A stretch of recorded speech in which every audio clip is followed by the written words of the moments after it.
we did have, so I traded it, right? So if you look here, we do have a two-stage SMT though.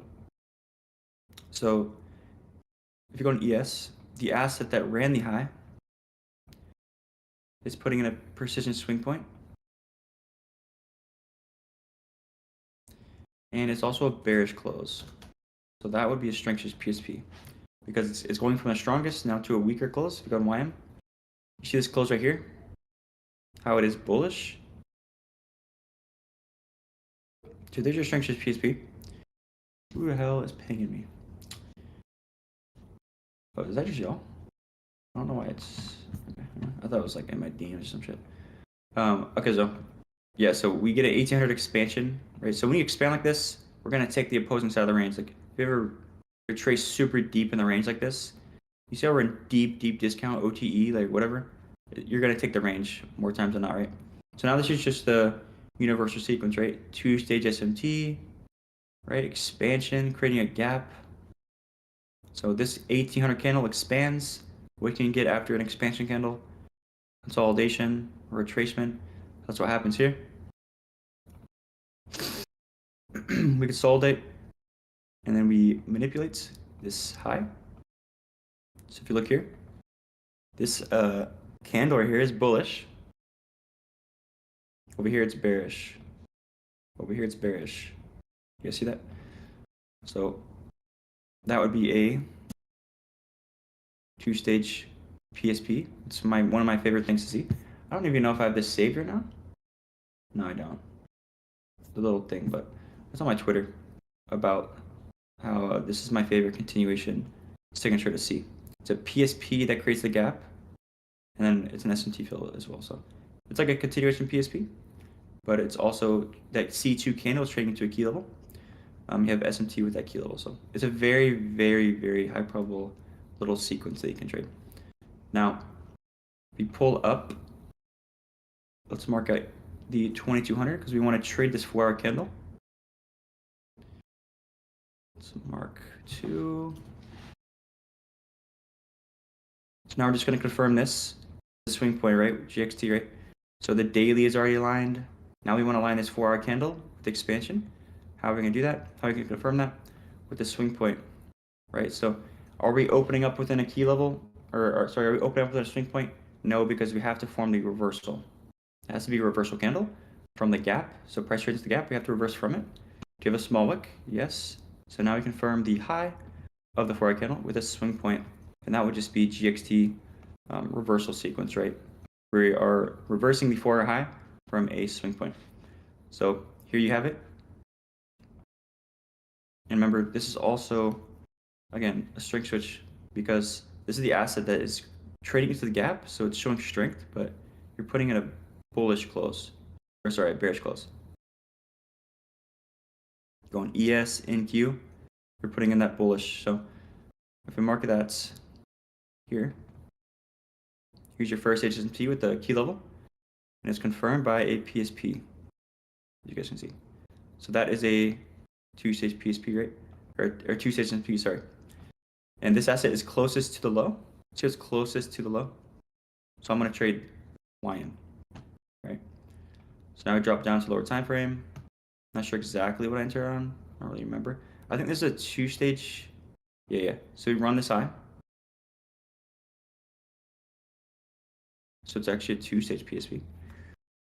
A lot of two-stage PSPs going on here. But you guys can see this is a bearish close. And on NQ and ES, see we run the high out.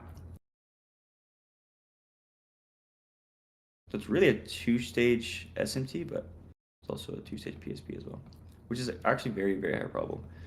So when I go to lower time frame, you see how far? I'm almost certain, at least I think I did. I entered the 1 minute. I'm not sure though. I don't remember. But yeah, I mean, these CSTs look pretty far. Oh yeah. I entered an inverse for value gap or something like that. So I entered something like this, if I do remember. That is because the CST is just too far away for me. So it's kind of far away in a way for the RR at least. So I want to get in around the SMT. Also, the sequence is super high probable. I've given you guys the sequence before. I'm actually making slides on this because it's super easy. It's when price is this. It reverses from, wherever and has a SMT sequence or whatever, but price expands away simply and starts your trace. Within that expansion, we create a gap. Once it starts retracing, it doesn't hit the objective, right? It falls short of the objective and then starts retracing. What does that naturally do? Engineers lows, like equal lows. So now you know for certain that this should be definitely a retracement. So where should we cap off the retracement? From the gap that was created, right? And if you get SMT in the gap and whatnot, it's a very, very high probable internal to external model. So I'll draw that out real quick. So you're going to apply this to obviously some type of framework. So internal to external, external to internal, or manipulation ranges. We'll just do manipulation ranges right now. We'll do it like this. Let's say price takes out one side of the range. You want to target this side of the range. Okay, cool. You have SMT here, and then you have maybe another stage SMT, whatnot. Price expands away from it, falls short of the overall draw. This expansion away creates a gap in price. Price retraces. That retracement is creating a swing point or a low. And they have close proximity lows, like failure swings. So you know that price shouldn't be reversing here. So this becomes a very high probable internal to external little model here, especially when you have SMT in this gap and whatnot, right? So this is super high probable. You're gonna see it all the time. You're gonna see this, right? That's what we have here. That's why I'm very, very confident in this. And we have this even SMT in the gap, basically, okay? So I was very confident, so this is why entering like kind of higher or before maybe we CST or whatever. It's just a nice signature, right? Expansion into the high. It's technically this high, expansion away. That is a reversal signature validating the SMT, right? Price can't reverse out of SMT. So that happens here. So boom, we hit TP. And I think I just took it off of there. Yeah. That's pretty much my trade on London session, the 12th. So there, that answers your question. Can you see your trading setup? It's not that cool. It's just a monitor, a laptop to the side. It's like a 32-inch monitor. I don't like multiple monitors, honestly. I like bought that 50-inch or like 49-inch monitor. Didn't even use it. I hated it actually. I still have this in my closet. I need to give that away or something, man. Can you go over how to select relevant highs and lows? Yeah, that's really easy. They're simply just highs and lows that are spaced out. Right. So this is something you kind of have to visualize, probably. Like, I don't know if there's a mechanical way to go about it. I'm trying to think here. Is there? Not really. I don't think. It's kind of, you have to kind of eyeball. It's kind of like wick size, I would say. Like, it's not like a point. I don't use like points and be like, oh, it's this much points apart or something like that. I don't do that. I don't know if anyone else does that, but it's simply just spaced out highs and lows, right? These are relevant swings because they're spaced out. Now, failure swings are close proximity. Dude, who is spamming? Like, is that really like you guys like asking questions? I guess so. All right. This would be close proximity lows, right? So failure swings. This is not what you want to be trading away from. You want to be trading when price trades into, let's say, a relevant low versus a failure swing. This is a much like stronger low to reverse from rather than a failure swing, right? Because if we start to reverse like this, you see how there's a reason to return back to this low. Because what did you just create? Another failure swing. Like these lows right here are still in close proximity. So there'd be a reason to return here, right? They're still resting, liquidity points or whatever in close proximity to current price. But when I go over here, manipulate this low, you see how there's nothing in close proximity to this low, so there's really no reason to return here. We cleared out all, you could say orders near current price, right? That's the way you can think about it. And that's the way AM teaches, right? AM has taught this. No one else thought about or taught relevant swings like this. So when you manipulate a relevant swing that are spaced out like this is where it creates a protected swing, right? Because there's no reason to return back there. So that's the difference between relevant swings, protected swings, and failure swings. Right? We want to target failure swings, not trade away from them. And we want to, when we trade into relevant swings, we expect a new phase of price, right? So you can use this to your advantage for continuation as well. So it can look like this. If we trade into a relevant swing, but we don't manipulate it, what does that tell you? Probably going to continue to the next relevant swing or whatnot, right? So this can work in your advantage. So if this is like an aligned time frame, so let me try to make this easy for you. So let's say this is a bigger time frame model. So this is like a higher time frame internal to external model. Let's say this is like the 4-hour time frame, this fair value gap, and this range low is the 4-hour. When you go into your line time frame, you see a relevant swing like this. Oops. What the hell, bro? Who let him up? Like, what are we doing? Oh, stop it, bro. Dumbass, bro. All right, when we go to the lower time frame, like the hourly or something, and you see a relevant swing, obviously we don't expect this to hold, right? So, because we expect the 4-hour to like overrule any opposing PD rates to the left, right? That's always the case. Anything to the left, the opposing side of the curve, they shouldn't hold, right? We expect this higher time frame range to hold. So when we trade this level like this, we want to see it obviously fail to manipulate to deliver to our draw liquidity. So that could be like an added influence when you trade into opposing relevant swings.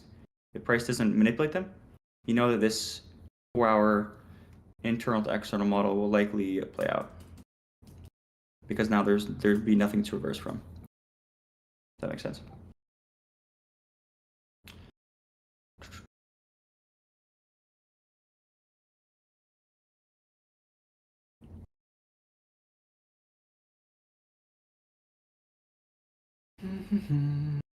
Trying to go back a little bit.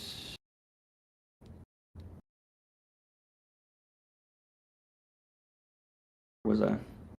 Probably not going to get to all of them, but I was like right here or something.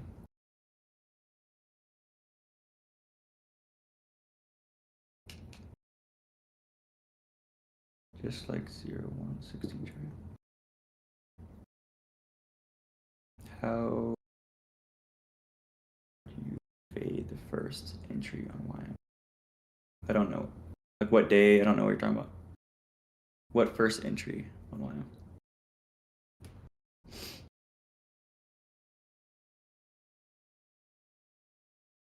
Maybe you're talking about this day?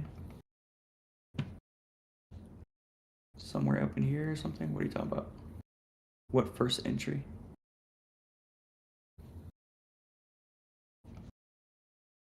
Because here's the 2 o'clock close. So I'm not really sure what you're talking about. Like this first entry? Like what are you talking about? You take that, I mean it works. Oh.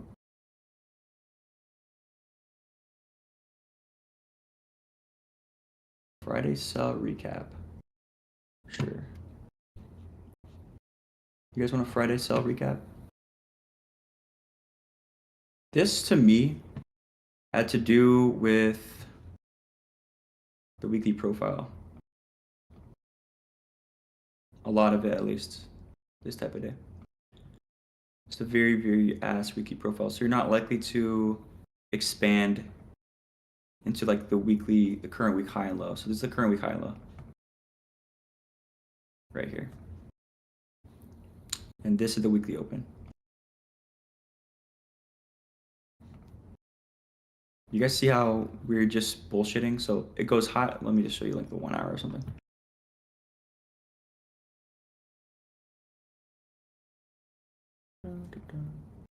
Also, the weekly wick was really large as well. Just made sense to fill in the wick as well. So if you look here, where's the weekly open? So it starts here, it goes lower, creates like failure swings or whatever. And then it goes higher. Like we can't, we're just like seeking destroying here. It's like horrible. And then we're just expanding away from that. We're coming back deep in the range. It's very like seek and destroy, as you can see. So if you look at the weekly candle as well, it's just fat ass wick. So there's nothing about this that like supports an expansion day to me this day on Friday, right? And especially when you don't put an established low in, like look at this, the low of the day here. Like we just kind of expand, right? I know we do, this can happen where like, you see we're opening up within EQ of the range. You see that, guys? So you open up within EQ of the range, you're already in a well-priced area. The day is opening in the well-priced area. So you can expand at Asia, but it's the way it happened. It's very lackluster. Ideally, you do sweep out this low too. Ideally, you do that or something. Like maybe Asia consolidation, London manipulation. That would have been way better to trust this. But this is like super lethargic. It's just super lethargic bullshit PA. Very, very ass here. And coming to driver, we have no type of reversal. When I look here, this is just consolidation. YM is also just bullshitting. So YM, there's no reversal on literally anything. So then we're just gonna wait for 930 to play out really, right? So what is not over here we do? We leave these equal lows. You guys see this? We leave these equal lows. We manipulates, and now YM just straight up trades into the equal lows. Now we have like a protected high to potentially trade away from, right? Over here. And notice how the asset that manipulated YM, it already got to low before this asset here. And now they're all just expanding. Like, notice how all assets are expanding? So I'm going to assume that all assets get here, honestly. This is like super one-sided to me, where we have a driver manipulation, an SMT at the range high, which is really just reinforcing this candle closure here. Or mark at the weekly open as well.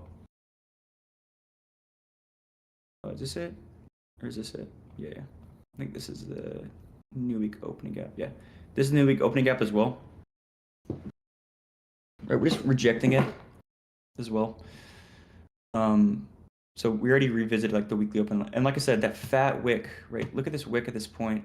I guess you're not going to see it unless I pull up something like this. Yeah. Oh, no, I have it set on something. Let's go 4 hour to weekly.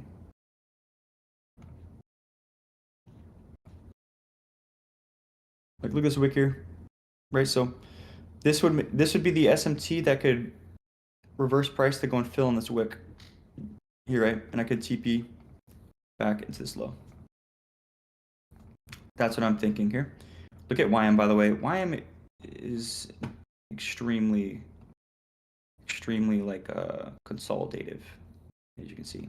It's very bad, like super bad price action. Does not support some huge expansion day. So hopefully that makes sense. This asset's already also like in premium of a range. You see how it's in premium of a range as well? Take out the range low. We could, you know, trade back into EQ or whatever, right? Of this range. If you look here, we also have a PSP, ES 2 AM 4 hour candle. It's bullish. This one's bearish, right? So just like extremely high probable stuff, honestly. Yeah, they all reverse. Here close. 930 driver pairing, and yeah, it's pretty much it. Take it to low. Like I said, I thought all of them were going to get to the low. So I didn't mind trading NQ personally. I was very confident they would all get to the low because of this. I really love when you have price open high firsts, put in a clear reversal, and the low of day is like 1800 because this is not an established low of day. 1800 is not an established low of day. This is perfect when this happens. So yeah, it was really, really, really clean. And yeah, I just closed there at the low because that is the relevant swing. You guys see it? So this is the relevant swing. The space between these lows. We go on the 4 hour or whatnot. And the way you want to do it, by the way, is like you don't really want to go on the hourly or whatever. Just go to as high as a time frame as you can see until it's a solid swing point. See that? So now you can clearly see that these are space out lows. But if you go on a 30-minute, like, there's gonna be like this low, blah, blah, blah, blah. This is all irrelevant, dude. Just go up until you just see one solid swing point. And that's the 4-hour time frame. If I go on the daily, there is no swing point here. So go on the 4-hour. See that? So yeah. That's my reason here. And I even traded continuation. Where's it at? I didn't even post this, but I did trade a continuation as well at whatever. It was like PM session. I knew it was pretty low probable though. Because it is. Because just the weekly profile, but the daily candle wick size is quite large here. So it's more like a scalp, if anything. I'll show you that real quick. So we traded this low. If you look on the 1-hour time frame, if I play the whole candle out, so about right here, clear consolidation, right? So remember, if you trade into relevant low and consolidate, we could continue. There's just not enough time in the day to really have the most high probable trade of all time. But if you look here, create a 4-hour gap, and remember that sequence of continuation. You have an SMT, you create a gap, and the candle that creates the gap is a PSP. So this is a bearish candle. These are bullish candles over here. What do? Have an SMT fill and take out that PSP high on both of these assets, but we do not over here. We go to the 1-hour time frame. So I was just gonna TP here, to be honest. I was just gonna TP there, just because I know it's probably not gonna get down here. This is kind of far away. It's a little bit too far away. And I really did like this move here. This is V shape right here. This is why I really liked it. This nice V shape signature here. Now we're just creating these equal lows. So that's what I wanted to target. Now when you look here, around this area, this is the new, the new 1500 candle open is about right here, right? Now YM actually starts to expand. So this asset was in like premium of the range. This asset was in discount. So you get a little bit of strength switching going on. I sure wanted to trade NQ. Maybe that was my mistake. But you see this asset just like consolidating, basically. Like looking here, it's just consolidating. While YM is more so ripping, it's like hitting a low and whatnot. This is how you know that YM or NQ wants to take out a high again, right? So you're gonna see that it just takes out the high. You guys have seen this before, I'm sure. Where one asset is ripping, one asset is just consolidating. This asset just needs to manipulate again or something, or to create a reversal, since this is not a reversal within this little lower time frame range. So this is the only way to create a reversal is this high right here. That's what we do. We create this little reversal here. And let me show you real quick. When you create this SMT, look where YM is in the range. It's like super low in the range. NQ is high in the range. So this is a 1450 high. 1450 high is like up here, basically. Like look at the space between the SMT. That creates a high probability SMT. Go to the lower time frame. Or the like 5-minute. What I enter on? I think I entered from this gap. Pretty sure. Yeah, I wanted about. I thought the RR was good enough. What is that like? 3.6 R. Pretty late in the day though, to be fair. So I wasn't expecting like too much. But yeah, I just had to close it at a certain time. Right, so like around here I had to close. Around like 16:15 or something. So yeah, it was like what? It's still a decent trade. 2R-ish, wherever this is. Around here. But yeah, there's not enough time in the day to get there. But as you guys can see, it's the same thing, right? Kraken correlation, this displacement, right? We close at 1500. That closure at 1500 is what creates this reversal candle because we're closing back within its range, like an EQ. So basically opening up in this 5-minute fair value gap here. When I open at 1500, there is no reversal here to continue from this little range, this little 5-minute range, right? There's no reversal to continue from it. So we need to create one. So boom, we do there. Same thing, we get displacement away from the SMT. It's always the same thing. So you enter on that, right? That's pretty much it, dude. Yeah, Friday is like, it's just kind of a hard week because of this trash PA. It really is. It's really bad. It's probably the worst PA we got in a minute. to use the 30-minute to confirm swing points as opposed to the 1 hour. I don't see much of a difference. I will say when I use the 30-minute, the 15-minute, I'm always conscious of the hourly candle that I am trading within.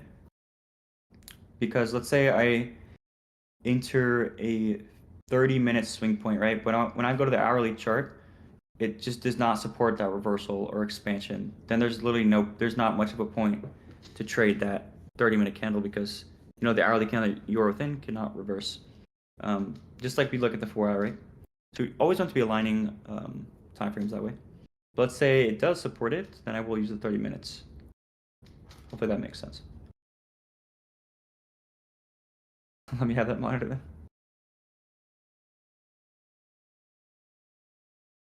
What are the scenarios in which we need to validate a PSP? Just for reversals, right? Any type of two-stage SMT, which can come a couple of different ways, but actually, like majority of the time, it will come this way, where you have a first stage SMT with a key level, because you always need to be trading away from key level guys, so that's where you're gonna have SMT with most of the time, and that you also need to confirm the key level with a swing point, and naturally, you're gonna have the SMT there already, and then the swing point will be the PSP. Does that make sense? And that is a two-stage SMT. Or you can have, sometimes you have it where it's like two-stage SMT via, just SMT, right? So sometimes you might have this where you have the SMT with the key level, and then obviously you have a swing point. Pretend this is candle 1, candle 2. Maybe there is no PSP, right? So maybe you get SMT like this via candle 2 and candle 3 is something that can be your second stage SMT. That's pretty much it. But the PSP happens way more. If you want to keep it simple, I would just do that. Just use PSPs. PSP is an amazing, amazing concept.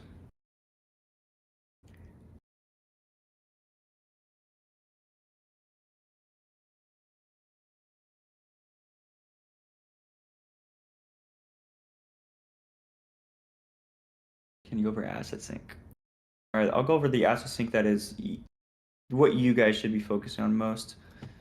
Because there's like a decoupling sequence, but I want to show you guys this one real quick just because it's easy to explain. And this is what you guys should be focusing on more times than not, so over anything else. So here it is. Here's a decent one. Again, this is like nothing new. Like I've explained this a gazillion times, but yeah, let's go over this. So the easiest way to trade asset sync is when assets are correlated. So they're all reversing. So let me draw some shit real quick. Let's draw like, let's do this.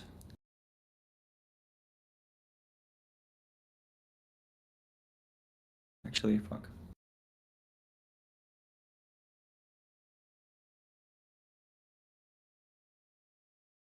This will be a high to target, for example, and they'll have like the correlated assets. Putting in the lower low, right? Now, what do we see here? SMT. But the important thing to look at, right, when price reverses, just look at the asset that hits the high first or whatever. She expands, okay? But if you see all assets, like all markets expanding with the leading asset like this, so they're both expanding, typically they are not, this SMT that's opposing to the reversal is not going to hold. Because naturally, dude, you're always going to form SMT every single time price reverses. Because the strongest asset is stronger, so it's going to reach the objective first. When it reaches the objective first, that's naturally creating SMT like this. This doesn't mean it's going to hold, right? So how do we filter that? Is by looking at studying how price, looks at the reversal. Like, are all assets reversing? Are they all expanding away? If they're all expanding away, probably all going to hit the same draw on liquidity, depending on proximity, right? Especially when you look at something like this and like super close or like in premium, basically, or mark up premium this range from draw on liquidity to reversal low. That's why I use advanced premium discount, by the way. When this asset hits this high, if this asset's in premium, it's likely to break it. Okay, so this is when you want to use asset sync. As soon as this asset hits the high, I would like to see these lagging assets turn stronger, to have the strength switch to really reinforce that we will reach this high. This is extremely high probable, right? So let's go over this example I took not last week, but the week before. So if you look here, this is that same framework I gave you guys as well. So look at the lows here. Notice how they're all expanding at 9:30. Another way to tell if markets are synced, if they all expand the same direction at 9:30. So here's the 9 o'clock candle, 9 o'clock 1 hour candle. See how they're expanding? So they're all expanding, all three assets, right? So this is the previous day's high. Going to NQ, I have an SMT here technically. So some people might be like, this is a strength switch to go lower, right? Because you have the asset that is taken high, now putting in a bearish candle. So again, how do you differentiate? How do you tell which one to trust? Well, I just told you. If all assets are expanding, likely we're going to trust that YM, the lagging asset, would catch up to these highs, right? Another way is like the profile. Like, what's the profile here? It's pretty clearly a bullish profile. Like, look at the day opens like right here. You see how we just consolidate and we have some sort of protraction phase in London session, London reversal, 9:30 to expand away from that London reversal. So it's clearly a bullish day. So you're going to favor, bullish scenarios. Okay. So, yeah, so these assets create an SMT here. We expect that to break, right? We expect this SMT to just be a retracement. Where would we cap off the retracement? In a gap. So notice how we're trading the universal sequence, right? Because we have a reversal somewhere down here, a gap for continuation. But this is in the form of asset synchronization, which is one of the highest probable scenarios, right? And again, we're doing the same thing with the gap sequence where the candle that creates the gap, right, is a PSP. You see that? It's a bullish candle. These are bearish. Now remember that one sequence I told you guys about with overall frameworks? So look here. Do you see how we are expanding from something, right? We're expanding away from something, and then we're on the retracement, we're leaving equal highs. So we know that this retracement, or we know that is a retracement because price doesn't typically just do this where it leaves like these equal highs or these whatever, right? This is like our tracing signature when price leaves like failure swings and whatnot. So when we have a gap, this is a high probable internal to external model. Does that make sense? Happens all the fucking time, dude. This right here. It's very, very good. Very good little sequence you guys can follow. So what do we do here? Boom. SMT fill. And the fact that YM did not trade into the gap is the strength switch to catch up and break the SMT that was right here. Does that make sense, everyone? So drop lower time frame. A lot of my students took this. Exactly how I teach it, bro. Like, you won't find anything that is this like precisely mechanical, you know what I'm saying? Where everyone will take the same shit. There you go. That's exactly what I took. Pretty much, right? Make sense, everyone? For asset synchronization, the highest probable version of it. Now we get to the coupling. There is a couple scenarios. It's just like I have to be presented in slides.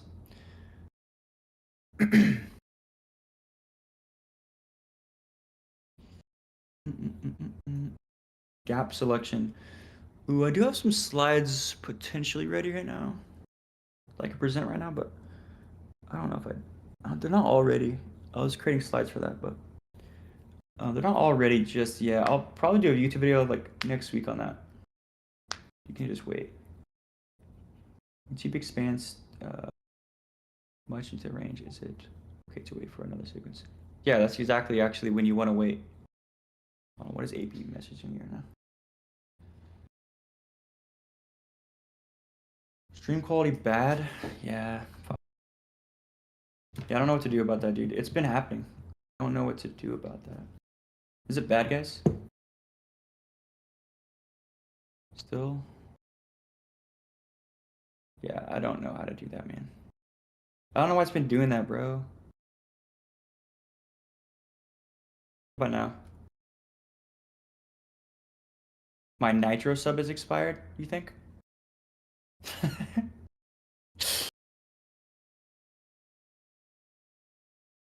It's not terrible. How do you know if I have Nitro? Dude, we literally tested my internet. Like in the lens, dude, we test my internet. It's actually good. I don't understand. I actually don't get it, bro. You be close. I've tried that shit. Like, I don't know what the fuck happened, man. I mean, I think I have Nitro, bro. Pretty sure I have Nitro. Let me, let's just try to restart, I guess. I don't know. I just don't know why it's doing this. You guys know I'm Monk. Like, it says 1440, whatever the fuck. What's the highest one? Yeah, I know. Trying to fix it. Is it still ass? Water? Dude, it's not my internet, guys. Like, it's not my internet. I don't know what it is, but it's not my internet. Yeah, I don't know what the fuck to do, bro. I literally don't know what to do.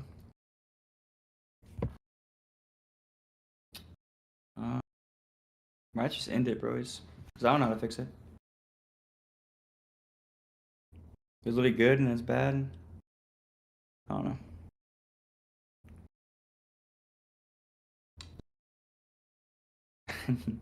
Well, it looks like everyone needs to go get live now. GG.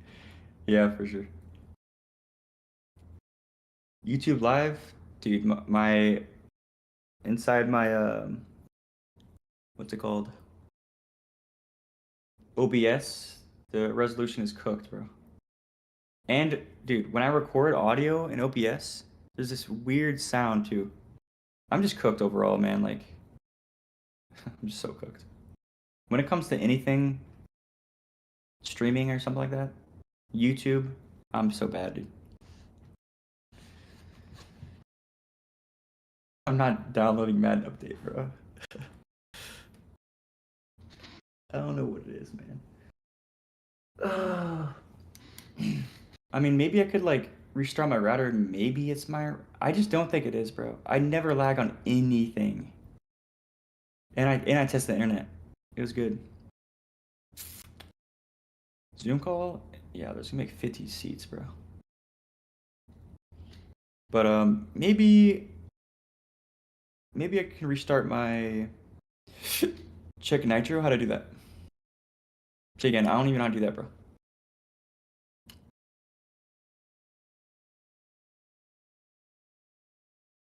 Actually, I do.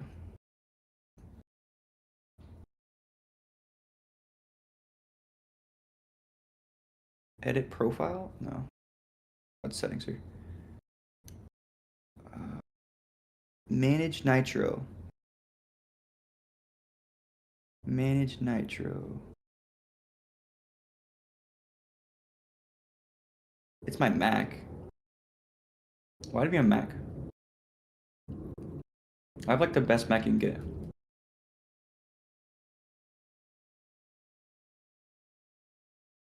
I mean, dude, I have Nitro, I think. I don't even know, bro.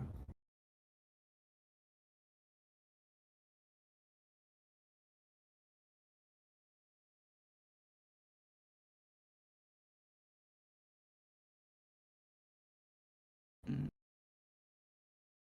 Dude, I don't even know. I don't even know if I have Nitro, dude. I don't even fucking get it. Oh, never mind. Yeah, I do, bro. What do I pay $41 a month for? Jesus Christ. Restart Discord? Alright, guys, should I restart Discord and my Wi-Fi?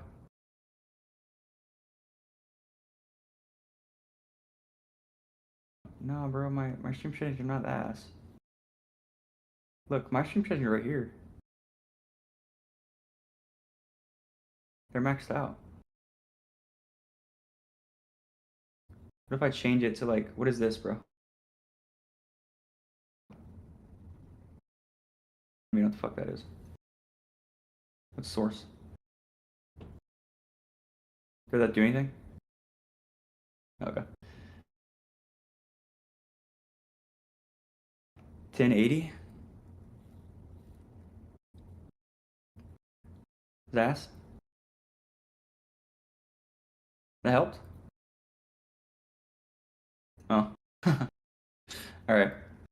Well, I guess, yeah, I'll try to restart my Wi-Fi or something. I guess. So I'll be right back.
laptop.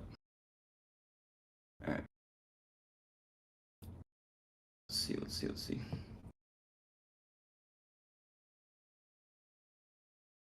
Dude, even looks ass in here. What the fuck? I don't think that worked, bro. Plugging Ethernet to a laptop? I don't think that. I don't have a fucking port, dude. It's better now? Oh shit. Actually, good or better? It's like mid. Okay, it's not good. Damn. Oh, I have it on 1080. 1080. What about now?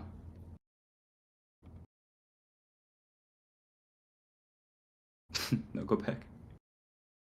Good now?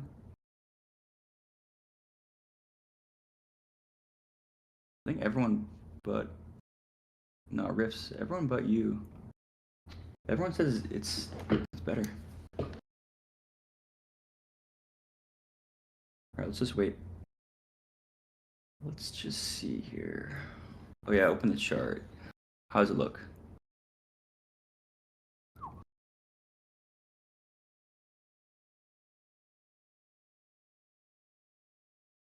Way better? Okay, alright, we're good.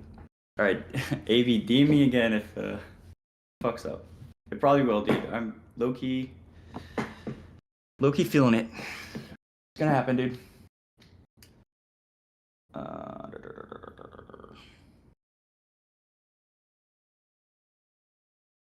Dude, looks dog shit. Looks ass. Turn off electricity. Yeah, that looks pretty bad, I'm not gonna lie. I don't know why. I really don't know why. Give continuous reversal. So like I technically have reversal on T-Trade's channel. Because I go for 2 stages to there. The only thing that you can tie into that is like asset sync in a way. It's more about timing your trades for reversals, honestly. Especially when they're like decoupled or something.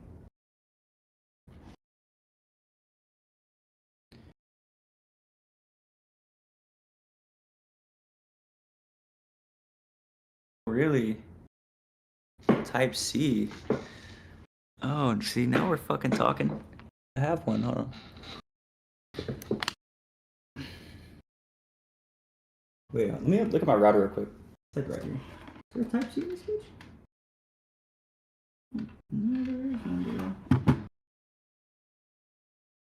bro. I'll see a Type C plug, bro.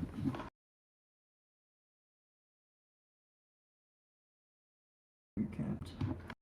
I don't even have a Type C option, dude, on my router. I don't think I do. Yeah, I don't. What the fuck? Oh, where you be living?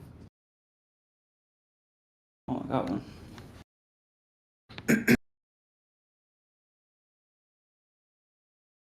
It's not bad.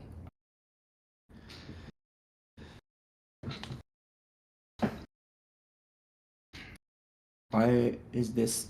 Alright, let's go over that shit real quick. Everyone and their fucking mom took this shit. Jesus Christ. What day was that? January 13th? January 13th. That was Tuesday. Wait. Was it this day? Was it Monday?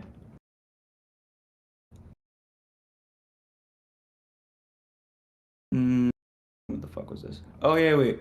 It was this day, right? Yeah, it was this day. Oh yeah, this is Monday, damn. I longed and shorted this day. Okay. So look here. It's like when to use 15-minute gaps. I guess we're gonna go into it a little bit. All right. So again, like I told you guys about, there's a couple ways you can think about it, right? So we'll just mark out something like this. All right. Actually, hold on. There's 2 ways to go about it. So first one is simply premium discount. The next one is more something like this.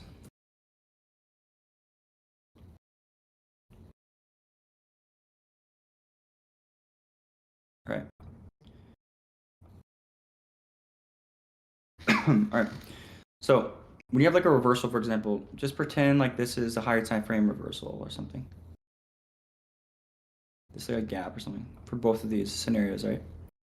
So when you want to use the 15-minute, it's typically going to be within the first swing point that reverses price, if that makes sense, okay? So like this, the first swing point. And when candle 2 or candle 3 expands very largely, you don't want to be entering like in C3 or C4, like really high in a range. This is why I even came up with like using the 15-minute within a swing point, because people kept losing trades like super high in the range because it's technically not a protected level, like on lower time frame. It's like in premium or something. It's not necessarily protected. So I like to use a 15-minute gap to form the low of like a C3 or a C4, basically, okay? So it's gonna be within like the first original swing point, right? Especially if we're in like premium of the range. For like premium of the range, typically you want to gravitate towards looking for a new swing point. So naturally, if you're gonna use a new swing point on the hourly or 30-minute, you're likely gonna wait for a 30-minute gap or an hourly gap, okay? And down here, and discount is we're going to look for more times than not like a 15-minute gap, because typically in the first swing point you're going to get to EQ more times than not, right? Now if you hit, remember, a relevant swing within the range, so remember, we don't expect this to hold. All right, make sure my quality is good. We don't expect this to hold. Remember that relevant swing lesson I was talking about earlier?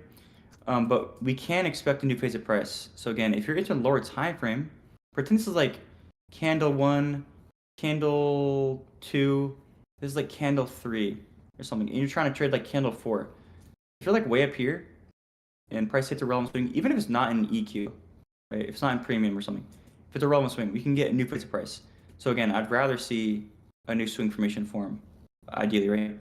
Now when you're like really close to a draw on liquidity or something, sometimes price is not going to wait for a new swing formation to form. It's like very specific though. You're not going to get the right gap every time. Like sometimes price will just trade into a 15-minute gap and go. But here's the main thing, guys. The main thing here, okay?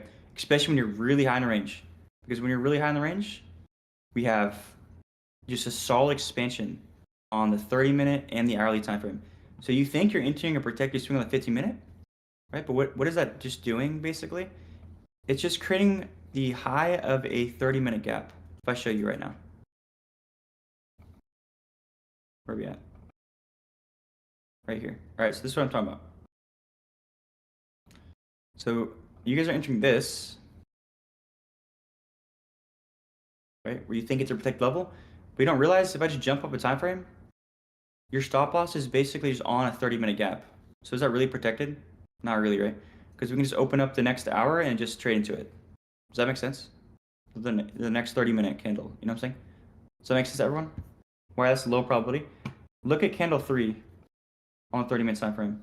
You see how it expands? So I'd rather wait for a new swing. Does that make sense? And what are we in? Like premium of the range? I'd just rather wait for a 30-minute gap up here, right? But the main thing, what I'm waiting for here, guys, again, you guys might not even use this, but it's a quarterly theory kind of concept where I'm using the 90-minute candle. If you look on YM, you manipulate down here. So if you just think about within quarters, if you look at the 90-minute candle and you think about quarters the way you would anything, right? If this candle here manipulated, then we're never going to truly expand again or like resync with these other assets. Look where this asset is closing right now. It's in discount basically. When we close at 10:30, these assets are way in premium. See that at 10:30? So they're pretty decoupled right now, just in terms of a premium discount. But why can't I expect like us to really all expand you know, at 10 o'clock? Why can't I expect we all to expand at 10 o'clock? It's because the 90-minute candle that YM is within has this fat ass wick. See it? So it can't expand. It's just like anything. Like this quarter, it can't reverse and expand, right? The next quarter, the next 90-minute candle will expand. It's the same logic between any type of candle or whatever, right? So that's what I'm doing. I'm waiting for 10:30 because then I know that all assets probably can expand the same direction. This is when we get the strength switch as well. So if you look at this candle right here, we do not take the lowouts. For this candle specifically, the previous 30-minute candle is a bullish candle here, and it's a gap on these other assets. Does that make sense? So when we create this SMT, that's when I expect us to expand, right? And again, remember that same sequence, bro, that I've been telling you guys about, is like when price reverses from some level. So here's the reversal. YM took this low out. Expands away, creates a gap naturally. The gap naturally. Starts to retrace. On the retracement, it leaves equal highs. Again, extremely high probable internal external model, especially in the form of strength switch, right? So that 10:30 candle, if you look here, it's like the fractal model, bro. It's like C2 candle, the previous quarter, it reverses, the next quarter expands. That's how you can view it. So that's what I'm really waiting for is 10:30 as well. So naturally, this was just a great thing to wait for. So yeah, that's the main reason there, guys, pretty much. And yeah, does that make sense, everyone? Or are you guys trolling? But I do have slides on it. And there's some ways where you can anticipate like gap fills, for example, because the price will leave gaps open, right? But it's not always gonna, you know, you're not always gonna get the SMT fill or whatever, blah blah. Like a lot of you guys are gonna see a lot of times like where you have the opportunity to get SMT fill, it just doesn't happen. Sometimes we do leave gaps open. It's hard to tell sometimes. You can't get it right every single time. Not gonna know every single time. But that's how I go about it. That's the mechanical way to go about it for me personally.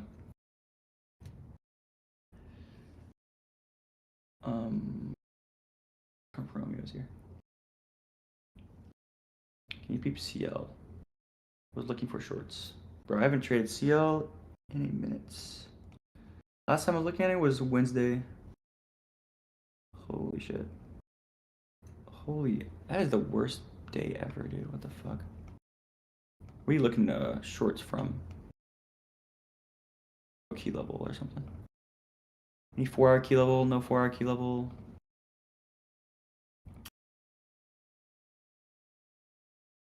Time is this? 10 o'clock. Is there like a 4-hour closure at least or something? There's one here. Well, 4-hour close here.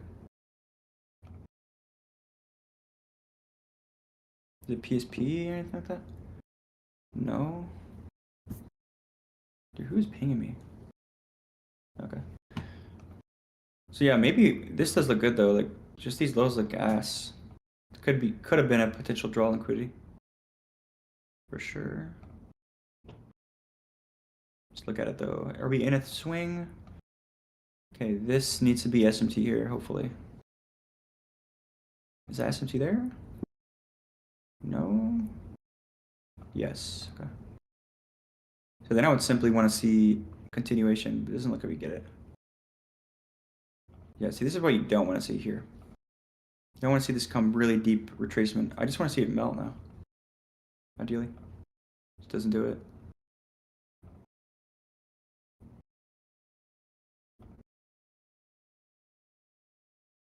Do we at least get like a... When this takes the high, do we like maybe are in a gap or something? Yeah, no. Now we're just creating... Yeah, this is ass. I mean, yeah, you're right for like thinking that we can go lower, but it just ends up chopping. Like even the bullish side of things are ass. Can't really do anything this day. But yeah, I would agree with you. I would have been bearish there probably too.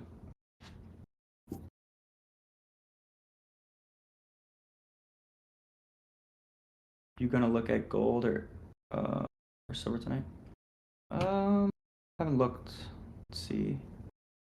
Yeah, so when you have a previous closure like this, you want to look for a refined key level. I don't really see one. Yeah, I'm not really seeing a refined key level. That's what ideally you want. You want to be opening near a refined key level, and then H to hit it, and then reverse. But here, maybe this lows. Other than that, like this is kind of just consolidation here. Silver looks a little bit stronger for sure. You have like some type of SMT too, by the way. It's like, where is it? Look at the previous low.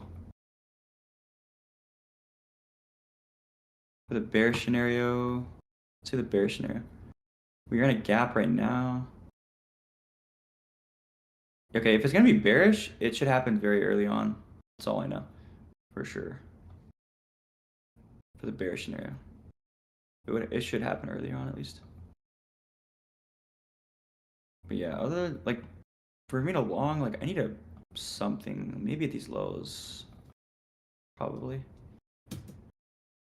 If not, I'll just probably have to wait for something, some development for the longs. He shows how to trade at H1 and 4 entries. Yeah, you see like really clean framework, right? So like framework, when I say framework, I mean like a universal model on the weekly or daily or something like that. For example, I'll just give you, this is gold, but it's the same thing on anything you trade. So remember guys, when you leave equal highs, so price reverse from here, expanded, starts to retrace, leave equal highs. Again, really high probable internal to external model. You see how it happens on anything, like all time frames? This is like really high probable. But here is a PSP. See, it's a PSP. So if I was trading Forex, like it'd be the same shit. I'll go to the hourly. What can you trade? The like hourly fractal model, right? Any of these order blocks, like literally any of them. I personally wouldn't execute on the 4 hour unless I'm using like the weekly or something. Like weekly model. Let's just go look at some random ass shit. But yeah, like look at this, like it's just Forex is so ass, bro. Like it really is. At least lately, like what the fuck am I looking at? You know what I'm saying? There's not much clean, like where's the key level here? There's not much, you know? There's nothing really clean. It's just rangy. CAD, where's Euro CAD? That's right here. Maybe this was somewhat decent. Like you take this relevant high on the weekly time frame. And then you just confirm with the swing point on the daily, so we have that there. Let's go to here. Hold on. Okay, no PSP. Do we get like a SMT there? No. I mean, that would have been ideal, but yeah, okay, this is way too far away. Now at this point, probably get maybe a gap fill or something. I don't think so, actually.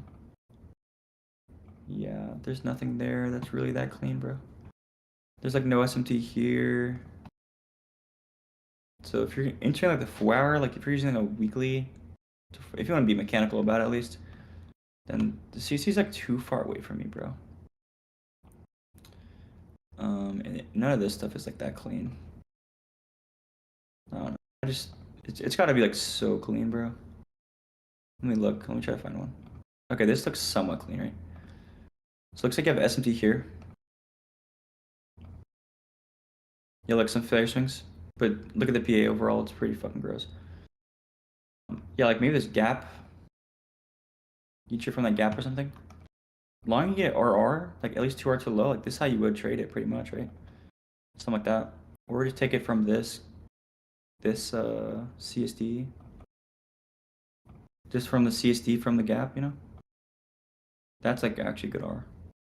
It's like the same way you trade anything, right? Ideally you have like some SMT with a key level, have a swing confirmation, and you're just basically trading. You're either taking like the positional entry from the the swing formation like this. So here is my refinement. It's EQ of the pre-stage range. When I go to my refined key level, it's the gap. So you can either enter from the gap or some like higher time from CSD from your refined key level, basically, right? Pretty much how I would approach it, really. But you gotta find something super clean. You wanna pair like weak currency with strong currencies. Again, I don't do this, so I don't know too much about it. The MXM trader is probably good at it. Probably learn from him. This looks good though, right here. This was like recent. This was like last week. Hold on. Let me look at this real quick. Thursday. Oh, this is good. Pair was on.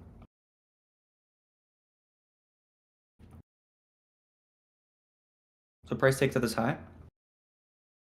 And you get a two-stage PSP right here. All right, so this would be your swing confirmation to trade into this low. Another way you can assume that we're going to create a new lower low is simply if you trade into a relevant swing, like I'm going retarded, so can't draw it. Let's say this is like a relevant swing, right? Price trade into a relevant swing and just like rips right through it. It makes a deep run through it. If you make a deep run through a low, and then you consolidate or retrace, you're likely to create a new low. But that's just, even if you make a deep run through a low, you're more than likely statistically to make a new lower low. So even if you look here, it's pretty much what we do. We have Monday, Tuesday, Wednesday kind of just consolidating. I don't think that's a weekly gap. Yeah, it shouldn't be. And again, if you just take the previous week range, another thing, like it closes bearish. Like what are we closing near? Previous week low or the previous week's high? What do you think we're going to target? Probably the previous week's low, right? So that can be a draw liquidity and a swing confirmation on the daily to confirm that. So you can go to the hourly or whatever.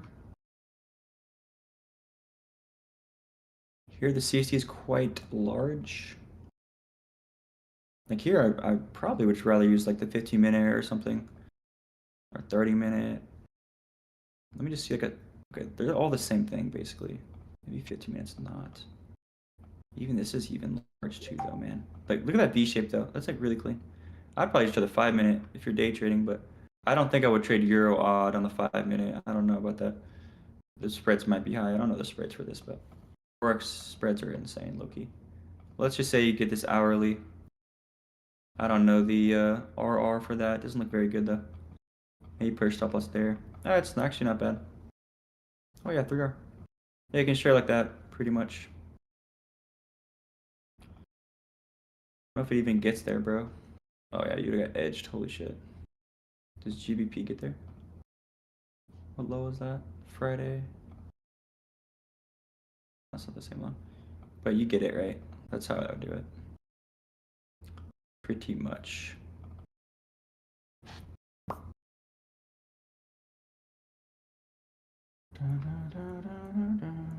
Trade recaps every week on YouTube.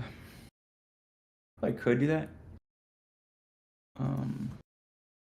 Maybe at some point.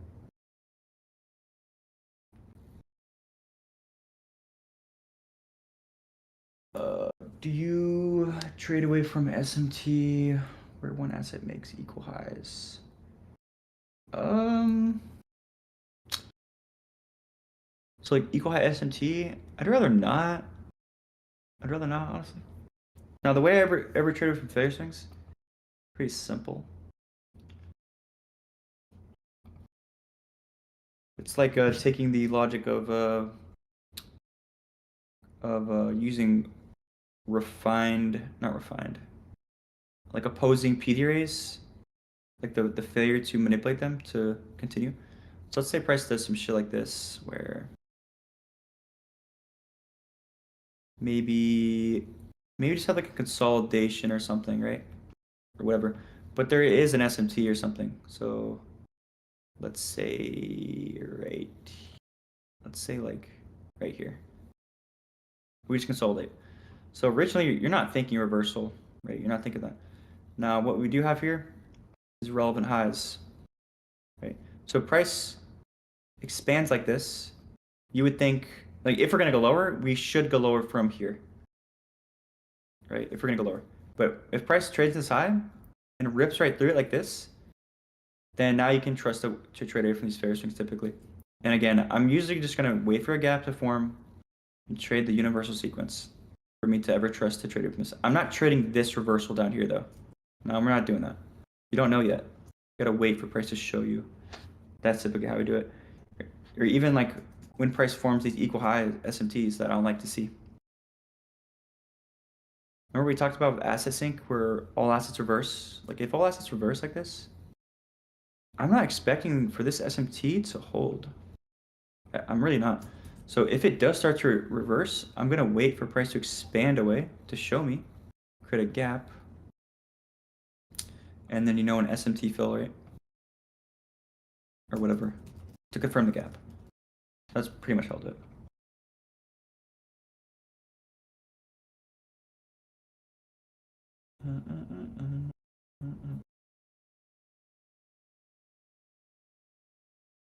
Advice on intra-week hard set for analysis.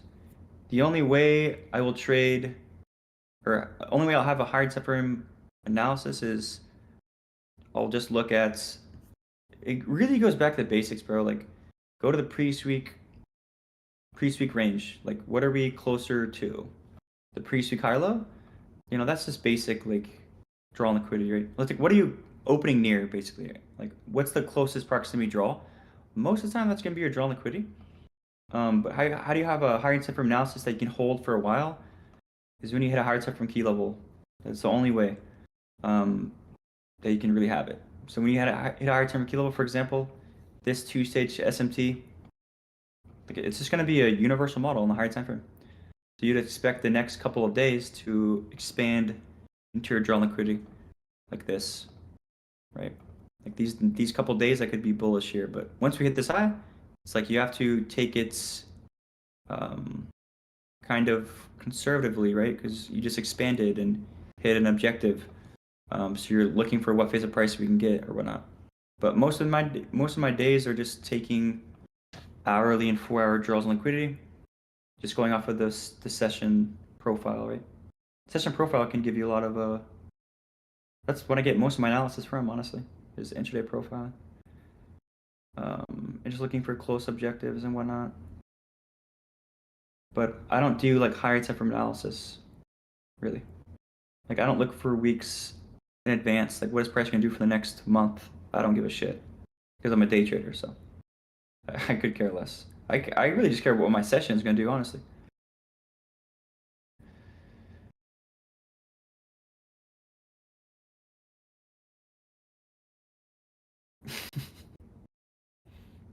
Do you require all 60 span when entering trade? And how do you manage intercoupling market? So I'm gonna do a video on this, bro. It's still a lot to explain, especially decoupling. Just gonna have to draw a lot and shit. 10 minutes slowdown.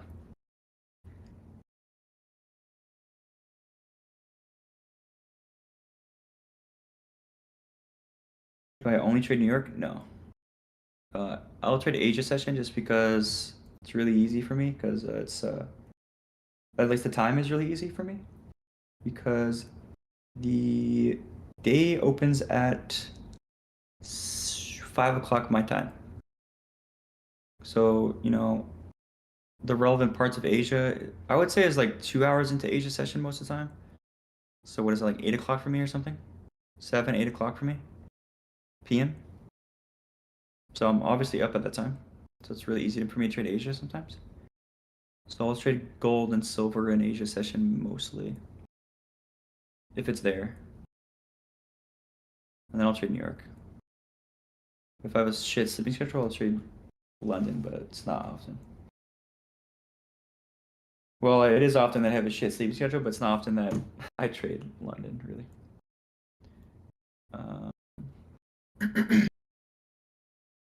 Yeah, I'm probably behind here.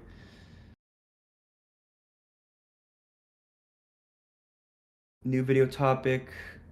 I'm debating. Shut up. I'm debating. Hold on, what was I gonna do? Yeah, like gap selection. So there's gap selection. There's the asset sync video. I might make that into 2 parts. If I make it into 2 parts, guys, I can put out the first part like this week. Do you guys want that? I should run a poll, Loki. Should run a poll. Yeah, maybe I'll run a poll in my announcements for you guys. I'll put out video this week though, maybe. But yeah, I'm doing 2 parts, bro, because really it is 2 parts asset sync. There's like there's 2 versions of it. There's the coupling version, and there is the when all assets are like correlated. Yeah, no, I'm just done with asset sync. It's like actually stupid.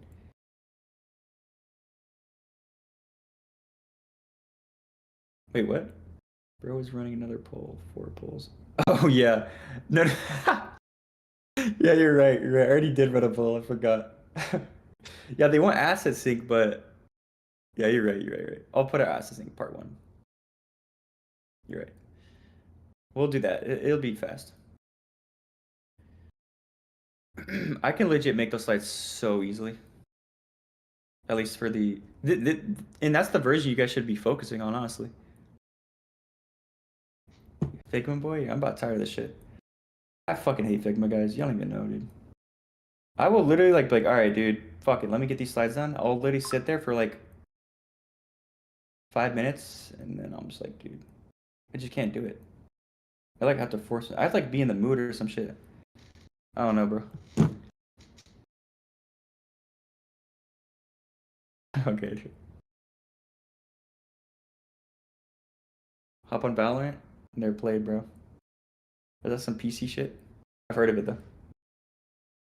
Hop on Apex, bro. I know you play Apex.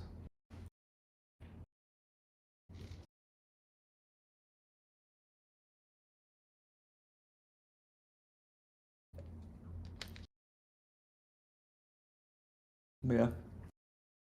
I'll probably do that video soon, boys. Can you explain the difference when you will take a position entry before 9:30 or wait until after? I usually wait until after, so when I get chopped up. Yeah, so there's have to be I guess like either you're opening up within a protected swing, like a candle 3 or 4, or a very clear reversal has been put, like a very clear, because you don't want to be. I would say most of my losses are around 9:30, being kind of risky or whatnot, because it is risky. Like it's pretty risky around that volatile time. Why you messaging me? But yeah, it just comes down to being near a like a reversal already put in, right? Because if you don't have a reversal put in, then you're probably gonna get wrecked because price needs to put in a reversal. So your stop loss is not safe anywhere. So it just has to be a relevant reversal already put in.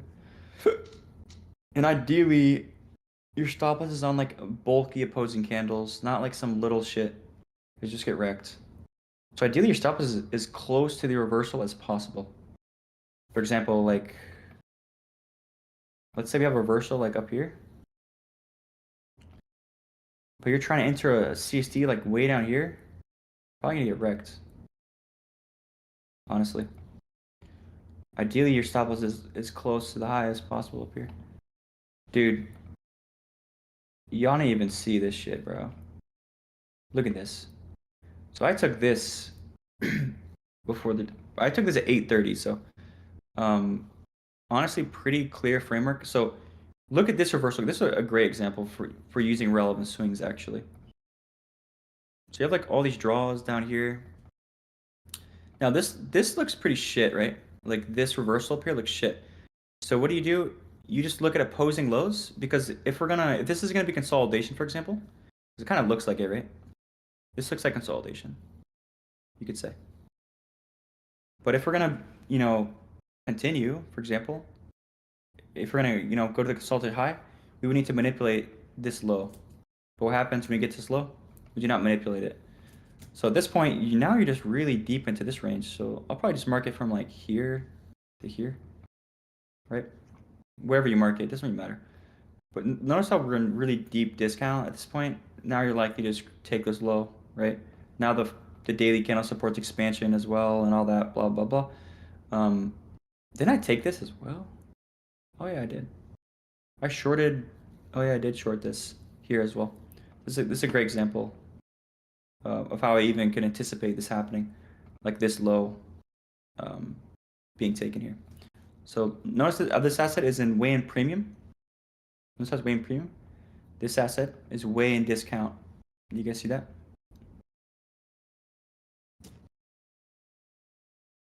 And what do we see here? Wait, it already happened, I think, right? Yeah. This little relevant high here. We take it out. So that's these highs right here. And you get a PSP, which is a bearish close, bullish close. So now this asset has not, there's technically SMT here, right? Technically SMT. What are we seeing? This asset over here is now, taking out highs or whatever, like way in discount. This asset way in premium. Now it's not taking highs. So that's how you know this SMT is going to break right here. That's why I traded this right here into this lows. And I personally TP'd when we hit this low on YM. So as soon as this asset hit the low on YM, that's when I close this trade, which it didn't really do much for me, I don't think. I didn't really make much RR. It was like for nothing, low-key. At least I think, if I remember, unless that was another trade. Yeah, it didn't do shit for me, honestly. But it kind of did. I actually did, because I could have TP'd here. Actually did. Yeah, it actually did. But yeah, that was a good trade there. For sure. And what time was that in? Oh, that was also in London. Nice. Yeah, my CP control has been absolutely cooked. But yeah, so the fact that we don't manipulate this low, I can trade it with misconsolidation, basically, okay? But this is a trade that I took in New York. Also, guys, another way you can use hourly gaps. It's a good one. So typically hourly gaps are used when you're looking back within the previous session, right? It's going to take a minimum of like 3 hours to form an hourly gap, right? And that's assuming that the hourly gap, like candle 1 is starting at the start of the session or whatever, right? You don't know when that first candle is going to start, if that makes sense. So it takes a long time to form an hourly gap. So typically they're between sessions. So for example, if London reverses, and I want to trade New York continuation, I'm going to look for an hourly gap in London's range for New York to continue from. Does that make sense? So when you're looking if you're looking for continuation within the same session, typically there's not enough time for price to form an hourly gap, not always. So you're going to look for the previous session. So like New York AM to New York PM, that's when you use the hourly gap. Does that make sense? Typically, at least, that's when it's going to happen. So yeah, when it's in the same session, typically, 30-minute, 15-minute, usually, right? But anyways, here you have an hourly gap. See, it's like 8 o'clock right now. This was formed in London session. But anyways, we're in the gap already when we have 8:30 news. So that would be out here. See this right here? We have 8:30 news. So if you're in a gap, or when you're in a key level, but you haven't reversed yet at the driver should reverse from the key level. That's how you pair it with the driver. And we did have swing SMT here as well. See that swing SMT there? So we have some type of crack and correlation in the gap. So I dropped lower time frame. We really had everything we needed to see. We had the driver reversing. We had the V-shaped signature. Like, look at the V-shaped signature. So I actually took this trade here. I was so tired this day, man. I was like super tired this day, because this is the day I stayed up like super late in London session. But yeah, I took this and I was hoping that 9:30 would just expand, and I took a break even here. So I got break even here because the trade went like 3R, right? And we're just kind of we're really low on the range anyways. So this can happen where like we would retrace potentially at 9:30 But really, since we had all these open objectives, I really just wanted to expand. So I decided to play it safe, but you're gonna see that I instantly get break even. It goes right to the draw on liquidity. So that sucks, but that's an example there of how to use drivers and whatnot. Anyways, guys, probably gonna end this soon. Is the quality still good? Quality still good? Nice. You don't journal anymore? Not really. Like not with Notion or nothing like that. Like honestly, dude, my Instagram and shit is a form of journaling.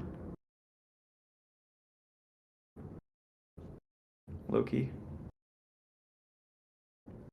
Why are you entry at YM? Oh, like why am I entering YM here? If you look here, it's still weakest, so why is it still weakest at least? You're gonna see this a lot, guys, when the driver or like when no, I'm not gonna go over that. Never mind. We're gonna save that. We're gonna save that. But why did I take this? It's just because it clearly it's still weaker. So you're gonna see here. So at 8:30, because this is when I took the trade at 8:30. Like, how do I know it's weaker, or how do I know which one to trade? Well, let's look at the daily range. Like, if I just show you, is this the daily range? Is it the daily candle? No, that's not the daily candle. I gotta fix this. Hold on. Look at the daily candles range. See how it's large? See how much smaller this is? So yes, yesterday was way weaker. We don't go off of yesterday. We go off of the current day's range. Like what asset is weaker for the current day. So if you look here at the current day, clearly, like look at the difference in size there. Like, clearly this asset's a lot weaker. And if I look at this gap, notice how we do not fill in the gap. We like trade into EQ of the gap. This asset, we're filling in the whole gap.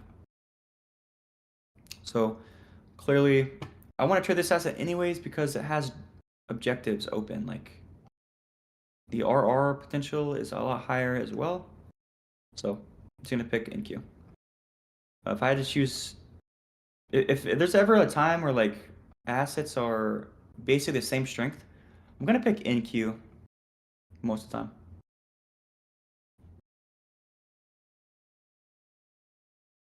What are you doing after you retired in a couple of months? What are you talking about? Retire from teaching?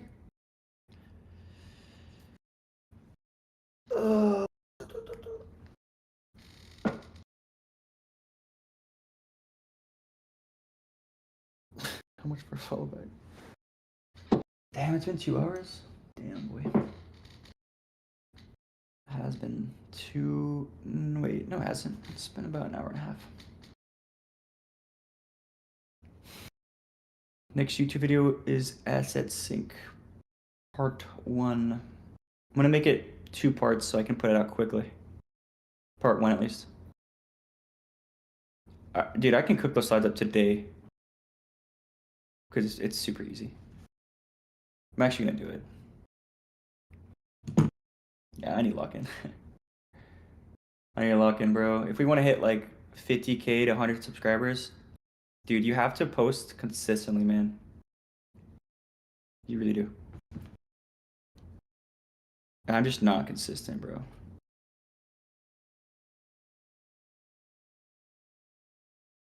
Dude, why do I keep banning Ohm, bro? It's actually hilarious. You train tomorrow? No. Nah. Nope. Every vid or every week 1 video? Okay, that's not happening. Like, for sure that's not happening. There's actually no way. I don't think that can happen, man. Like, what are we sitting out here, boys? Like, fuck. How many videos do I have? Oh shit, dude. Y'all should go watch AM's new video. You're sitting at 2.20.2K. I could do like trade recaps. My last 2 videos are trade recaps. Like, if I'm gonna post every week, it's gonna have to be like, maybe like this. Okay, lesson, trade recap, lesson, trade recap, lesson, trade recap, you know? Like that. That's the only way I could ever post 1 video a week. Yeah, dude, Aim is back, bro. He's fucking hasn't posted in a minute, bro. It's crazy.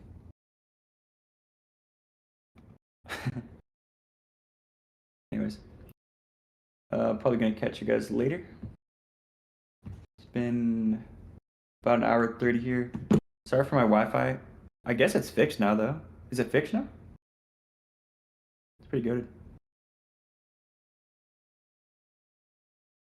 But you're too lazy to make. I mean, it's slightly lazy, but dude, you guys don't understand how hard or how annoying making slides on Figma is, dude. Dog, it's like the most annoying shit ever.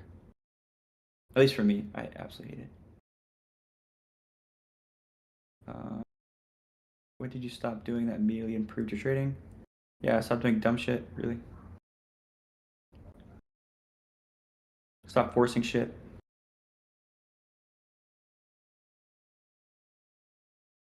If you just stick to your model, bro, like, I already know, like, 80% of you guys just, like, force trades. Like, it's just a thing, bro. Like, I did it, too. You just, like, force trades. Or, yeah, you just take shit that's literally not even a part of your trade. You, like, take shit and be like, I'm just gonna hit just to pass this eval or whatever the fuck, right? I don't even know. But if we stop doing dumbass shit like that, you're way better off, dude. Like, you don't have to make profit. That's another thing. A lot of people will, like, they'll try to force a trade to make profit for the day, to hit a trading day, because they only need, like, 1 day to get a payout or some shit. I don't know, stuff like that. That type of stuff is what kills you, bro. Like, you don't have to get a trade today. There's always a trade tomorrow, you know? Do you trade? Oh, this is a good question. This is a great. What day is this? Tell me the date. This is a good example of like what I've been talking about with relevant swings and shit.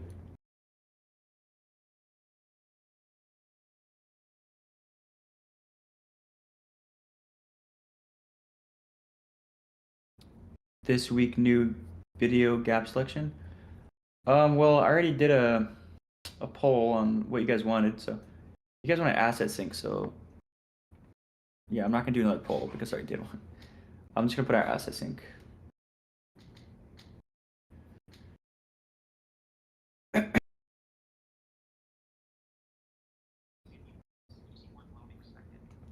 Yo, what the fuck? It was wild number.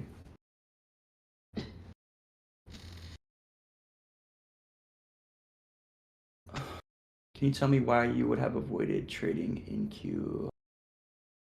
I hope it's that. Wait, Thursday. Thursday. This is Wednesday. Oh, this day? Oh yeah. Okay, this is a great example of what you're gonna see in. I'm probably gonna put in the decoupling video about picking assets for, I guess, at night. It's pretty much at 9:30. This is gonna happen. You're gonna see this happens a lot, bro. Where like, you see this asset is clearly weaker. You see how it's clearly weaker? Coming into driver, look at this asset, clearly stronger, but the strength switches right at 9:30. This happens a lot, and it's to become correlated. And you're going to see it happen between consecutive days as well. So you see it happen sometimes between sessions and days. So when it happens for days is when the previous day is where is it? There's a great example this week or last week or something. That would be like, where's the examples of my trade during Asia or London? Sorry, that's right here. For example, you see it during consecutive days as well. So this day here clearly was obviously stronger than YM. This asset expanded as you see the previous day, but the next day And it has to like, where's the day opening up? This asset's opening up in discount. This asset's opening up in premium. So they switch strength to become correlated, right? And the open is like the trigger, like the next day. So the open via sessions is kind of like the trigger, right? Where one asset is opening the session, or 9:30 in premium and discount, and that's when you see strength switch sometimes. There's a little bit more to it, but yeah. What's this guy laughing about? Yeah, I already went over Friday's trade. Could do a profile video? Yeah, that's gonna be a little series that I do eventually.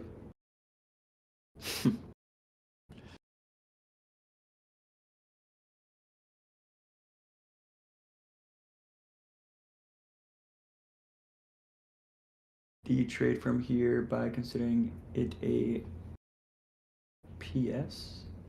What's a PS? So this, I'm trying to figure out what day is this. Like, what day is this?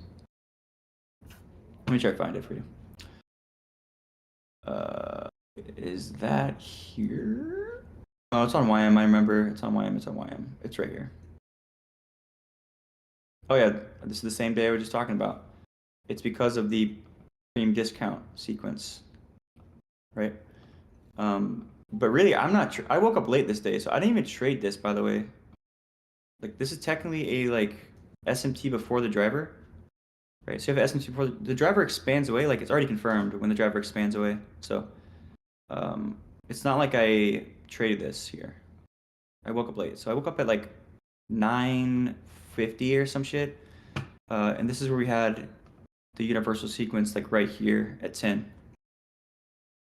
So you see how we have a gap here? This here is a bullish close. Over here it's bearish. Again, here I'm assuming that obviously this is our retracement right here. I'm assuming that we could potentially get here, honestly, this day. I'm assuming that we can actually get here. But this asset is, again, it's really close to this high, so yeah, I'm assuming it's gonna take the high. But it never did actually. But you can clearly see that we get our two-stage PSP here or whatnot. And yeah, it doesn't even get there really. This kind of caps off around 12-ish or whatever. Again, a shit week for sure. But I would not trade this reversal here, personally.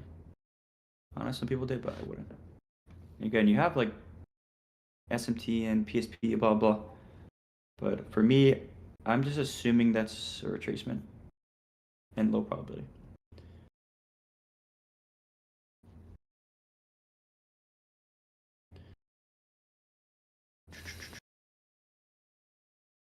Can you show some slides for? They're really not that done, honestly.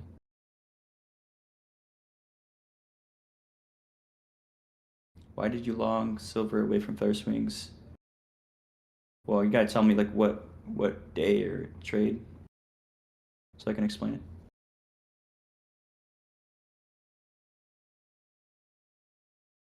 Everyone trolling again? Damn, y'all troll at 10 o'clock in the morning? It's crazy. Yeah, when you have a public server, dude, there's no stopping the trolling when you have a public server, dude. Like honestly, you trade bank holiday? Probably not. I kind of forgot how MLK Day moves, but I don't think it's gonna be very nice. Well to see, but typically you can trade like oil on bank holidays. Doesn't really matter. Doesn't affect it. If I watch all your videos, which you have posted in your YouTube channel, and still suggest joining Lens, nah, you don't have to join Lens to learn GXT. It's all on my YouTube channel. You don't have to pay anyone, bro. There's so much stuff on YouTube. You can learn for free. I was targeting the 4-hour gap on this day. What let you think we took the range high and YM here? Is it on this day? Oh, this gap maybe? It's not a bad target, if that's what you're targeting. It's mainly whenever you have a small wick. This very small wick. I can assume that maybe we can go. That is a fat ass range day though, if we're being for real. That would be a pretty big range day. So I think we just didn't get there, by the way, because of pretty much one-sided. You kind of have a one-sided. Like look here, you can just see in the 4-hour candles. You see how they're all bullish for the day? Like all 5 candles, 4-hour, are all bullish. So they're all kind of just trading the same direction, as you can see. Probably why we stalled out, honestly.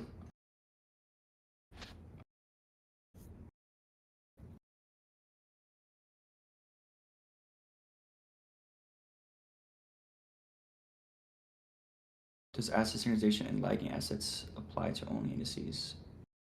No, it doesn't apply to only indices.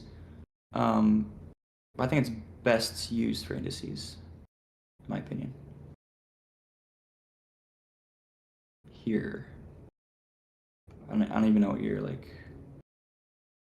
I don't even know what you're referring to, honestly. I don't know where your message is at.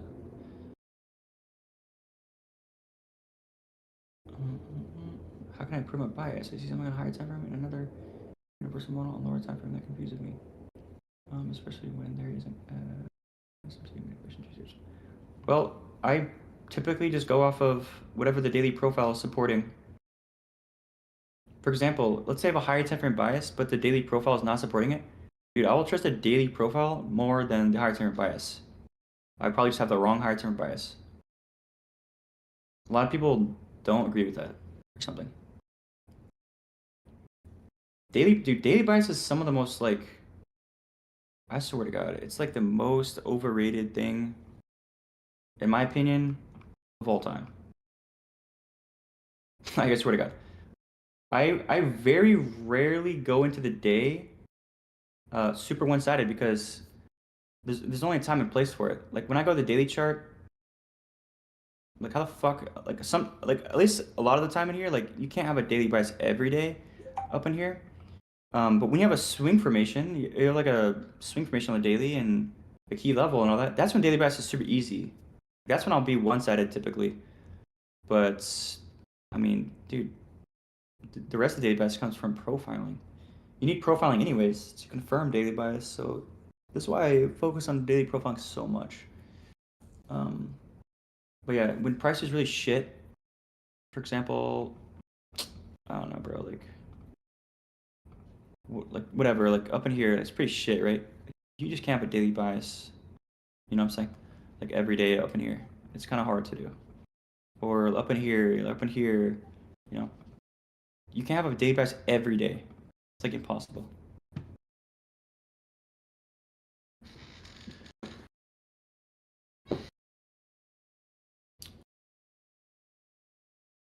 I would say draw liquidity is more important. I mean, that can be a bias, I guess. Like you're bullish to this draw liquidity. Have a profile that supports price. Let's say you have a bullish draw. Okay, let's have a bullish profile to get there. I think invalidations are really important as well. I guess it's all bias, but not really. I don't know, dude. I just think the way it's taught, I think the way daily bias is taught is really bad. As far as like people think you can get daily bias every day, you just can't do it. In my opinion.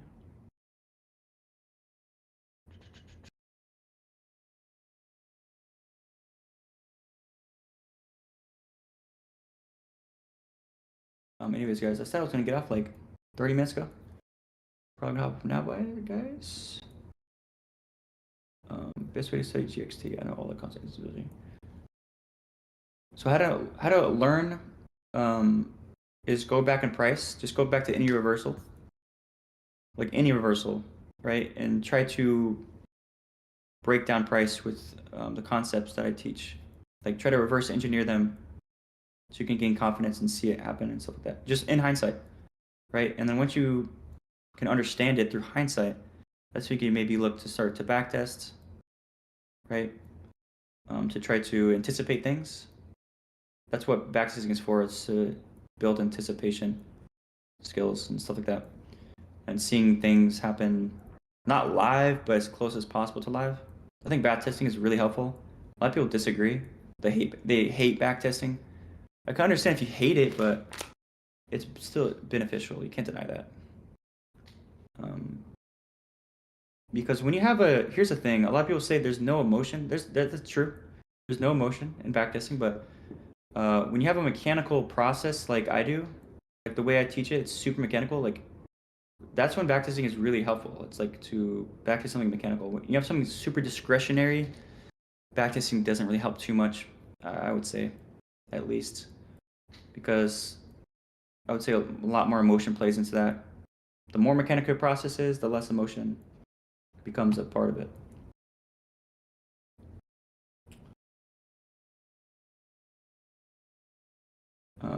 I think TDBX is gonna upload it because I didn't record it because of my internet thing. I just basically midstream pause it and stuff like that.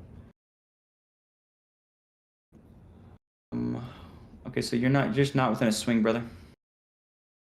There's no valid swing here. This is like, looks like consolidation to me, right? Like this is technically candle 2 right now. But look at candle 3. This is when it becomes invalid because candle 3 doesn't expand. You see that? I can't really see what's going on here.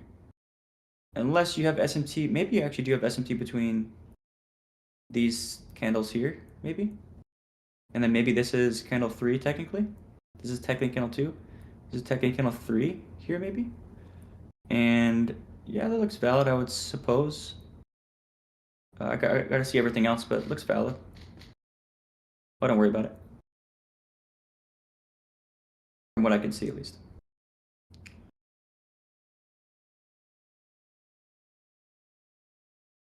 Do I need to learn quarterly theory? There's parts of it, so I'll probably put out a video on it. There's only parts of that I use, really. Very, very little part. Like, there's a lot that quarterly theory teaches. I probably use like 5% of it, 10% of it. Like PSP, two-stage SMT is something that I learned from quarterly theory, like just hearing it. But they use two-stage sequential SMT, which I use, but I don't require it. Like they don't use, quarterly theory doesn't use like regular SMTs typically. That's something I do use. So I just took that and I was like, okay, I'll just apply it to like key levels. And I'll just like, how do I create two-stage SMT?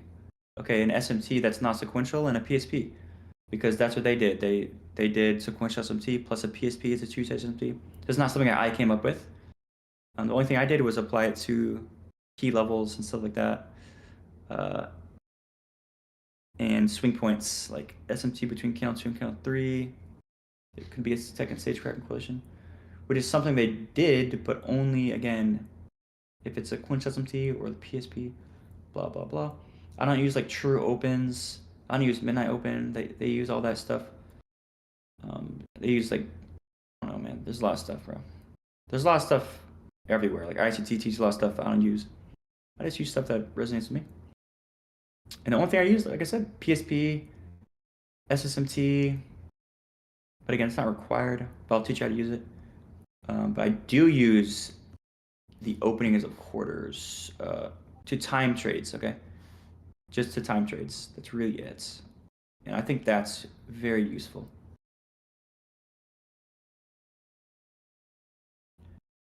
But I'll teach you it. 15 January silver. I'll go over that real quick. I'll probably hop out of here. 15 January silver.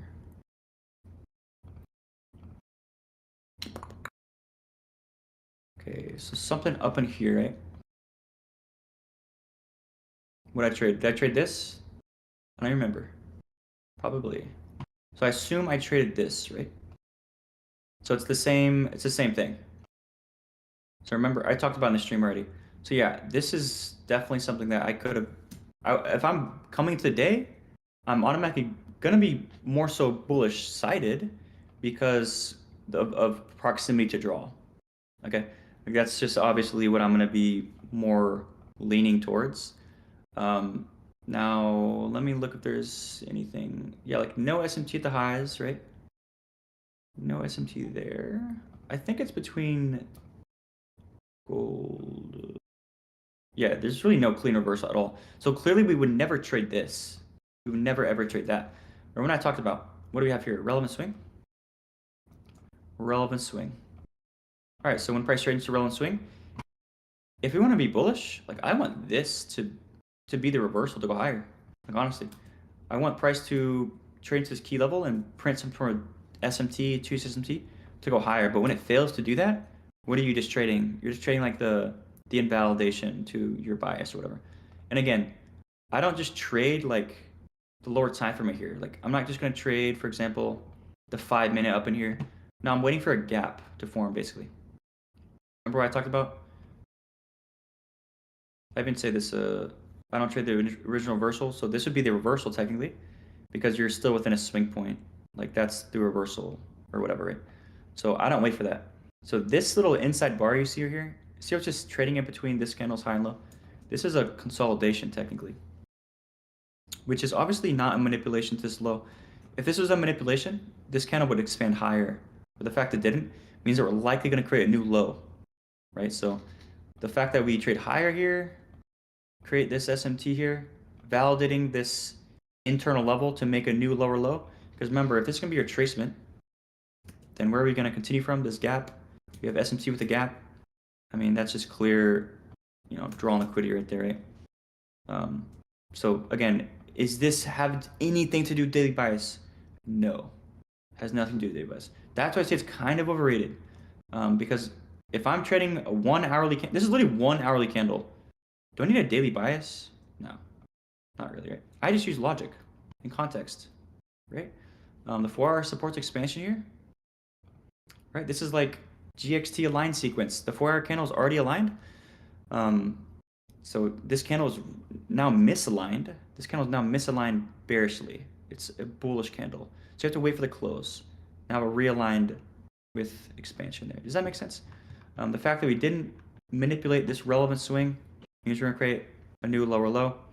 The reversal signature is clean enough. At least I think this is what I traded. Is this what I traded? I don't even remember, dude. But that would be an example there. Unless I traded something lower, I don't really remember. No, that had to be it, bro. That probably was it. But yeah, that's really it, man. Just small range stuff. That's why you can typically trade every single day, is because even if it's something like this, you can still get 2R on a little move like that.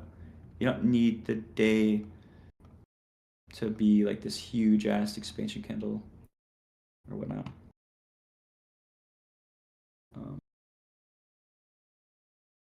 Yeah, you kind of missed the whole live. We're kind of out of here, Loki.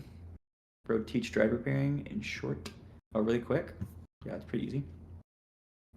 So all you're gonna ask yourself is, prior to the driver, how have you put in a high and low day?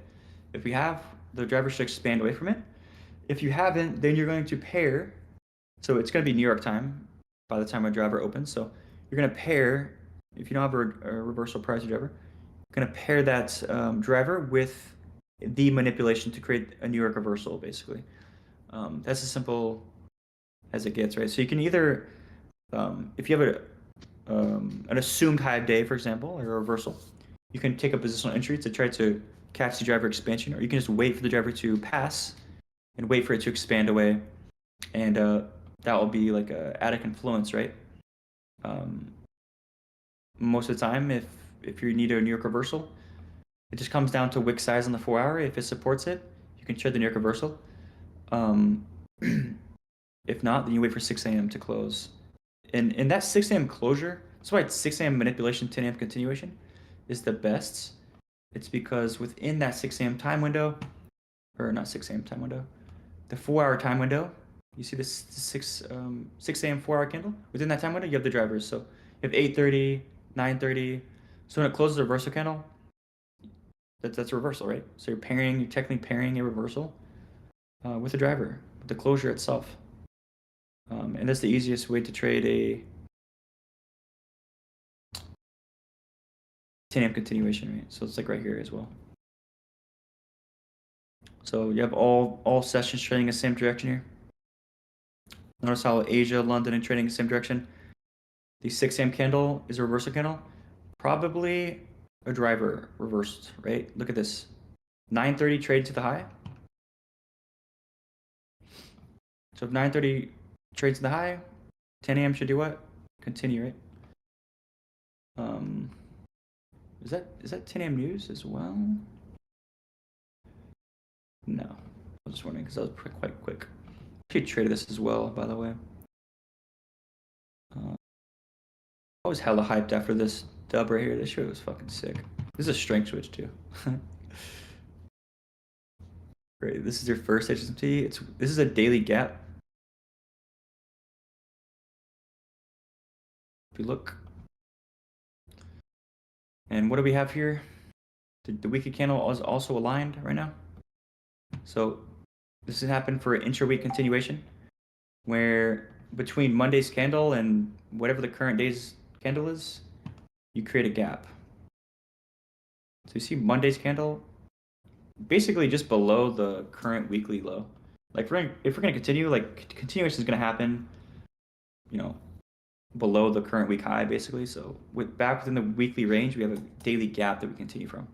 So here you have an SMT with the key level. So when you have an SMT with the key level, that's first stage cracking correlation. Now you need a second stage cracking correlation. So let's see if we have it via PSP.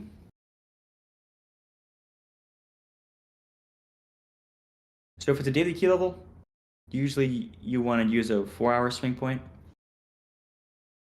So if you can see here, we clearly do. We clearly do. Right, so this 6 a.m. candle is bearish. Over here it's bullish. NQ is the only asset that took the high out. Then you get the strength switch, right? And look what happens. This asset way in premium, way in discount below the low. Look at that separation. A lot of people think that this is for advanced premium discount. They think that this space out SMT should continue higher, whatever. It already did it. It already did it. The coupling already happened, right? So this asset here, when this SMT was created, essentially, it was way in premium, and it did continue, right? It did its job. It traded into a high. But another way advanced premium discount can happen is, you know, the stronger asset can catch up to the weaker asset, right? That's another way that can happen. So that's why it happened. That's what you see here, right? But that requires a strength switch, which is what you get. While this asset's expanding in the range, or this way, in this direction, YM is retracing, right? You're going to see on the 15-minute time frame, retracing into a gap. Well, this asset is expanding, right? So you can actually see this as a strength switch as well. So this 15-minute candle here does not get taken. This 15-minute candle over here, the previous candle, does get taken. It's also a gap. So very, very high probable stuff. And I just take it right here. And again, I'm not going to wait for this 3-minute CSD, guys. It's too far away. Whoops. Simply this. The intracandle CSD is right here. It's like textbook. So the 10 a.m. opens high first, right? Prints the SMT. Closes the opposing candle that created the SMT. There you go. Just one candle. First stop loss there. TP all the way down here. And again, how does the daily profile form? It opens high first. You have multiple sessions expanding the same direction. Makes so much sense to go lower. I wish every day was this clean and this easy, but yeah, unfortunately it's not. But yeah, that was just a beautiful day, man. Like, holy shit. That was awesome. Anyways, guys, probably catch you guys later. I can't get to all the questions. We're almost at we're actually at 2 hours here. So yeah, guys, we'll probably try to do more of these. Crazy, we're at 6,000 numbers here, but yeah, maybe we'll try to do it weekly. I'd say in a couple months I can probably do it weekly when I get a little bit more free time. But yeah, TWX will post the live stream. He can just DM it to me and I will put it in my announcements for you guys here. So yeah, I hope you guys have a good rest of your day. And yeah, y'all have a good one. Catch you guys later.